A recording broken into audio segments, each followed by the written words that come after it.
Hi అందరికీ నమస్కారం. ఏదో చేయబోయి ఏదో చేసి మళ్ళీ చిక్కుల్లో ఇరుక్కున్నారు అల్లు అర్జున్. అల్లు అర్జున్ అసలు ఆయన పాపం స్టేజ్ మీదకి వస్తే ఏం మాట్లాడతారో, ఎలా మాట్లాడతారో ఆయనకి కంట్రోల్ ఉండదు. సో ఈ మధ్య కాలంలో గతంలో కూడా చూసాం మనం. నేను ఫ్యాన్స్ని చూసి హీరో అయ్యానని ఇలాగ ఏవేవో మాటలు అల్లు అర్జున్ తన ఆర్మీని ఉద్దేశించి మాట్లాడేవాళ్ళు. సో అలాంటి ఆర్మీని 900 మంది ఆర్మీ, అల్లు అర్జున్ ఆర్మీ వీళ్ళందరితో ఆయన యూసఫ్గూడలో ఒక ఫంక్షన్ హాల్లో ఒక సమావేశం ఏర్పాటు చేశారు. ఆ సమావేశంలో ఆయన చాలా మంచి చెప్పాలి అనుకున్నారు. చాలా మంచి చెప్పాలి మనం. అసలుకి ఇండస్ట్రీలో జరుగుతున్న ఒక రుగ్మతకి మనం ఫుల్ స్టాప్ పెట్టాలి. దాంట్లో మనమే దాన్ని ఇనిషియేషన్ తీసుకోవాలని భావించారు. చాలా రోజులుగా తన మనసులో గూడు కట్టుకుపోయిన ఒక అంశాన్ని చెప్పి సందేశాన్ని అందరి ఫ్యాన్స్కి ఇద్దామని చెప్పేసి భావించారు. ఆ క్రమంలో ఆయన ఒక మాట అన్నారు.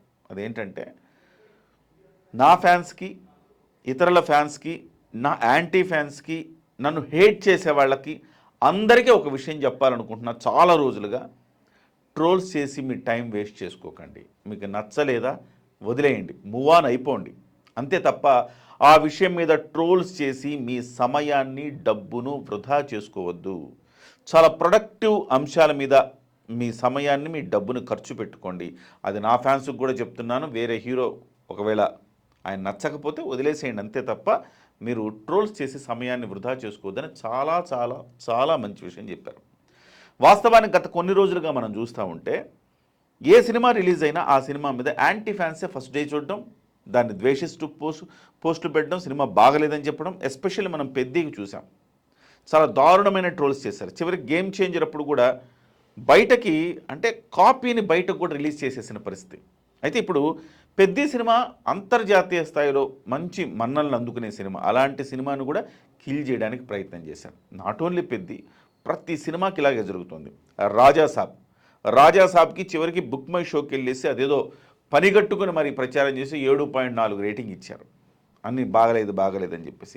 ఇలాంటి సిచ్యువేషన్ నుంచి బయటకు రావాలంటే వాస్తవానికి ఎవరో ఒకళ్ళు పిల్లి మెడలో గంట కట్టినట్టుగా ఎవరో ఒకళ్ళు ఒక ఇనిషియేషన్ తీసుకోవాలి. ఆ ఇనిషియేషన్ తీసుకున్నారు అల్లు అర్జున్ గారు. శభాష్, ఇన్నాళ్ళకి చాలా మెచ్యూర్డ్గా మాట్లాడారు అల్లు అర్జున్ గారని అనుకున్నాను నేను వింటున్నప్పుడు. వెంటనే ఒక్క క్షణం కూడా ఆలస్యం లేదు, మళ్ళీ తన నిజస్వరూపం అంటారా, లేకపోతే తన సహజ శైలి అంటారా, లేకపోతే తన ఇమ్మెచ్యూరిటీ అంటారా, దాన్ని బయట పెట్టేసుకున్నారు. మీరు మీ సమయాన్ని వృధా చేయొద్దు, ఇతరులను ట్రోల్ చేసి ద్వేషించి సమయాన్ని వృధా చేయొద్దని చెబుతూనే వెంటనే మీకు మీ సమయాన్ని అమ్మాయిల ఇంటి దగ్గరికి వెళ్ళి సైట్ కొడుతూ గడపండి, హ్యాపీగా మీకు మానసిక ఆనందం వస్తుందని చెప్పాడు. సో వెయిట్ చేయండి అమ్మాయిల ముందుకెళ్ళి, అప్పుడు మీకు మానసికమైన ఆనందం అన్న వస్తుంది కదా, అనవసరంగా ఈ ట్రోల్స్ చేసే బదులు అన్నాడు. నువ్వు మంచి చెప్పేటప్పుడు టక్మని ఇంకొక మాట అనేసరికి మొత్తం స్పాయిల్ అయిపోయింది. ఇవాళ మొత్తం చర్చనీయాంశం అవుతోంది. అంటే అమ్మాయిల ఇళ్ల దగ్గర సైట్ కొట్టమని చెప్పి అల్లు అర్జున్ గారు చెప్తారా? ఇది పెద్ద ఎత్తున చర్చనీయాంశం అవుతుంది. వాస్తవానికి ఒక తల్లిదండ్రుల యాంగిల్లో ఆలోచిద్దాం. అల్లు అర్జున్ గారికి కూడా కూతురు ఉంది కదా, రేపు పొద్దున పాప పెద్దదవుతుంది. అల్లు అర్జున్ గారి ఇంటి ముందు ఎవడో ఆకతాయిలు ఇట్లానే సైట్ కొడుతూ నిల్చుంటారు. ఎంబరాజింగ్గా ఉండదా? సో ఏ తల్లికైనా ఏ తండ్రికైనా ఇలాంటి సిచ్యువేషన్ నచ్చుతుందా? పోనీ అబ్బాయి తల్లిదండ్రులకు నచ్చుద్దా? అరే మీరు మంచిగా ఎదగండ్రా, బాగా అబ్దుల్ కలాంని మీరు ఆదర్శంగా తీసుకుంటారా, లేకపోతే మరొకరిని ఆదర్శంగా తీసుకుంటారా అని చెప్పాలి కదా. సైట్ కొట్టండి, అమ్మాయిల ముందుకెళ్ళి వాళ్ళని వెనకబడండి, ఇలాంటి మాటలు చెప్తారు. వైభవ్ సూర్యవంశీ లాంటోడు 14-15 ఏళ్ళకి ప్రపంచ రికార్డులు బద్దలు కొడుతున్నారు. అలాంటి వాళ్ళని స్ఫూర్తిగా తీసుకోండి, ఒక రంగాన్ని ఎంచుకోండి, అందులో కష్టపడండి.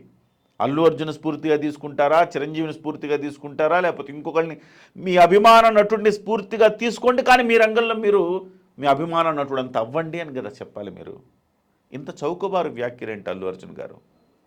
ఇంత చౌకబారు వ్యాఖ్యల 900 మంది సమక్షంలో మీరు చెప్పిన చూస్తున్నాం. అంతా కూడా చాలా దారుణంగా వెకిలితనంగా వీడియోలు వస్తూ ఉన్నాయి.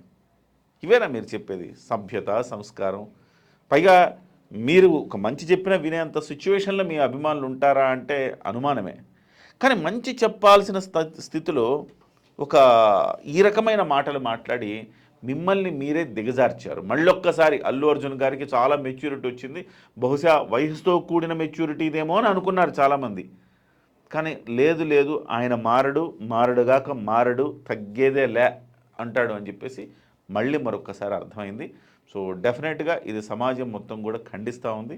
ఇలాంటి మాటలు ఒక హీరోగా పాన్ ఇండియా స్టార్ అని మళ్ళీనా దేశవ్యాప్తంగా ఈయన మాటలు దేశవ్యాప్తంగా వినాలి ఇప్పుడు. మరి దేశవ్యాప్తంగా విని ఏం చేయదలుచుకున్నారు వీళ్ళంతా? కాబట్టి ఎవరైనా కానీ ఒక స్టేజ్ మీదకి వచ్చి మీరు ఒక స్టేజ్కి వచ్చిన తర్వాత మీరు 10 మందిని అడ్రస్ చేసి చెప్తున్నప్పుడు చాలా అద్భుతంగా చెప్పాల్సిన అవసరం ఉంటుంది. 10 మందికి మెచ్చుకునేలా చెప్పాలి. ఈ మధ్యకాలంలో చిరంజీవి గారు చెప్తా ఉన్నారు, ఆయన ఎంత ఎత్తుకు ఎదిగారు, మేరు నగధీరుడు అంటారు ఆయన్ని. అంటే ఎవరెస్ట్ అంత ఎదిగారు.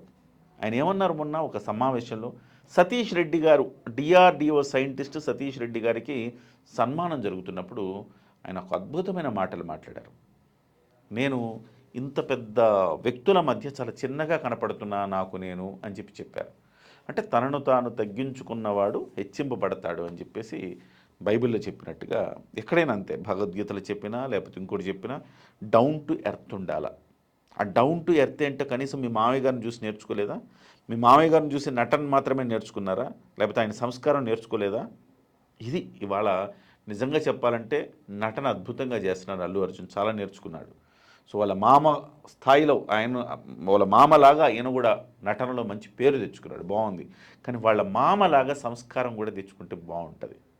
కాసేపు ఆయన్ను చూసి, ఆయన భాష చూసి, ఆయన ఆయన వ్యాఖ్యలు చూసి, ఆయన స్టేజ్ మీద మాట్లాడే ప్రసంగాలు చూసి కనీసం అల్లు అర్జున్ గారు నేర్చుకుంటారని ఆశిద్దాం.